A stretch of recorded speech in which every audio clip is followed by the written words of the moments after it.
Uma derrota por 3-0 dentro do Maracanã, diante de mais de 70 mil torcedores, para o maior rival direto no Campeonato Brasileiro. Esse foi o resumo amargo da noite do Flamengo contra o Palmeiras. Mas o placar, por mais doloroso que seja, é apenas a superfície de um problema muito mais profundo, que envolve indisciplina em campo, falhas individuais repetidas e, sobretudo, decisões táticas que custaram caro ao time rubro-negro. Neste vídeo, vamos analisar tudo o que aconteceu, sem emoção exagerada, mas com a franqueza que o torcedor do Flamengo merece.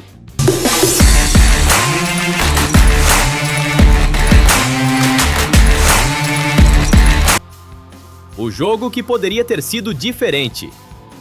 Nos primeiros 20 minutos, o Flamengo foi melhor. Quem acompanhou a partida sabe que o Palmeiras mal saía do próprio campo. O time rubro-negro pressionava, criava e tinha o controle do jogo. Lucas Paquetá desperdiçou uma chance clara, cara a cara com o goleiro adversário. Samuel Lino ameaçou em outra oportunidade. O Flamengo estava de fato próximo de abrir o placar. E então veio o momento que mudou tudo. Aos 21 minutos, Carrascal levantou o pé em direção ao rosto de um adversário. A arbitragem não hesitou. Cartão vermelho. Com 10 jogadores em campo, o cenário da partida se transformou completamente. É importante dizer, até aquele instante, o Flamengo era melhor, mas futebol não se ganha nos primeiros 20 minutos, ganha-se em 90.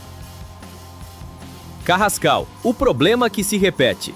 Vamos ser diretos, não é possível ignorar o padrão. Em 2025, Carrascal acumula 3 expulsões. 3. E o detalhe que agrava ainda mais a situação é o contexto de cada uma delas. A primeira, na Supercopa, foi uma cotovelada registrada pelo VAR. O árbitro esperou o intervalo para tomar a decisão, o que prejudicou o Flamengo no retorno para o segundo tempo, já com um jogador a menos antes mesmo de a bola rolar novamente. A segunda, contra o Fluminense, aconteceu quando o time vencia e o resultado já estava praticamente encaminhado.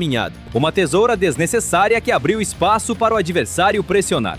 A terceira, justamente contra o Palmeiras, num confronto de alto impacto na tabela. Um pé alto, sem marcação, sem necessidade. O tipo de lance que não tem explicação razoável para um jogador experiente, em sua terceira expulsão no mesmo ano. O agravante? Carrascal não é volante, não é zagueiro, não é um atleta cuja função exige duelos físicos intensos. É um meia criativo, um jogador que deveria ser solução, não problema. Pedir desculpas nas redes sociais depois do jogo virou rotina, mas o torcedor não precisa de texto em rede social, precisa de maturidade dentro de campo.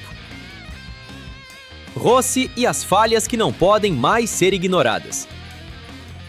Se Carrascal foi o estopim, Rossi jogou lenha na fogueira. Em 3 gols sofridos na noite, o goleiro argentino falhou em 2. Isso não é azar. Isso é uma sequência que começa a traçar um padrão preocupante. Quem acompanha o Flamengo de perto lembra que o próprio Rossi foi peça fundamental no título da Libertadores do ano anterior. Sua atuação naquele torneio foi de alto nível, segura, decisiva, consistente. Mas o que se vê agora é um goleiro em queda de rendimento. E quando você tem um elenco de altíssimo investimento, um goleiro titular que vacila em sequência, é um problema que precisa ser enfrentado, não contornado. A questão do reserva imediato é igualmente intrigante. O Flamengo contratou um segundo goleiro, jovem, com boa trajetória no futebol português, que simplesmente não joga, nem em partidas menos relevantes, nem nas competições secundárias. O técnico afirma acreditar no atleta, mas sem minutos em campo, essa crença não tem como ser testada ou confirmada. A dúvida que fica é legítima, quando a janela de oportunidade para o reserva finalmente se abrirá.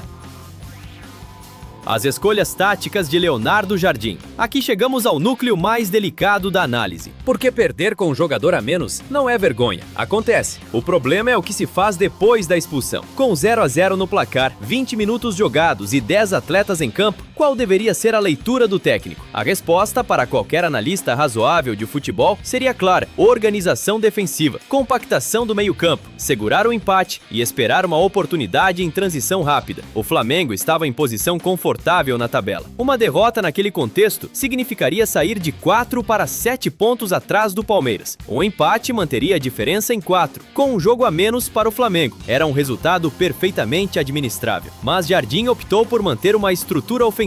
Quando o Palmeiras marcou o primeiro gol, em vez de fechar o time e minimizar os danos, o treinador apostou na abertura total para buscar o empate. Tirou o segundo volante, o jogador que protegia a linha defensiva, e colocou um atacante. O resultado foi um corredor central completamente exposto. O Palmeiras, que vinha com dificuldades para criar, encontrou espaço livre para transicionar em velocidade. o segundo gol saiu e depois o terceiro. O placar final de 3-0 reflete em grande parte essa leitura equivocada do momento. Na coletiva pós-jogo, Jardim justificou a decisão, afirmando que não acredita em fechar o time e que sua filosofia é seguir pressionando independentemente do número de jogadores. Respeitável como princípio, questionável como estratégia em um clássico de tamanha magnitude.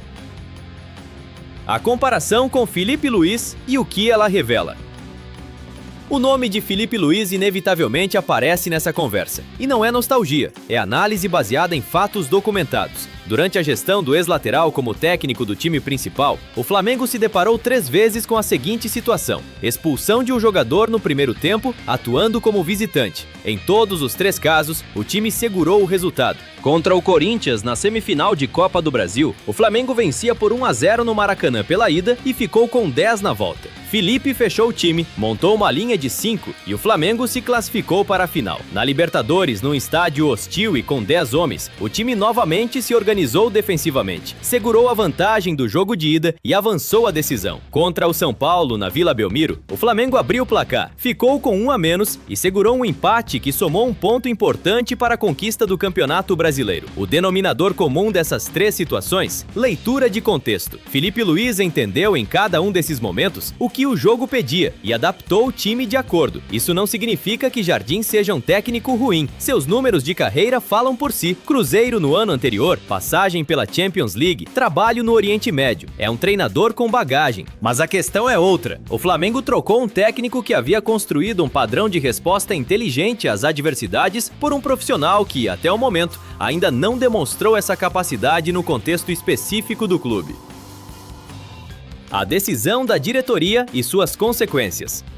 Há uma dimensão administrativa nessa história que precisa ser dita. A saída de Filipe Luís gerou controvérsia desde o anúncio. Um técnico que conquistou o Campeonato Brasileiro, a Copa do Brasil e a Libertadores em seu primeiro ano no cargo profissional foi dispensado no início de 2025 após um começo de temporada turbulento, o que, convenhamos, era algo perfeitamente corrigível ao longo do ano. A contratação de Jardim foi conduzida pelo diretor de futebol e referendada pela presidência. Uma escolha que, na teoria, trazia experiência internacional e um currículo robusto. Na prática, o que se vê até agora é um time que ainda não encontrou sua identidade, um goleiro sem concorrência interna real e um elenco construído com investimentos altos que nem sempre se traduzem em desempenho proporcional. O caso de Carrascal é emblemático. Foi uma contratação cara, defendida com entusiasmo pela gestão atual. O jogador teve momentos de impacto positivo. É inegável que sua chegada gerou expectativa. Mas um atleta que acumula 3 expulsões em menos de um ano, prejudicando o time em jogos de alto peso,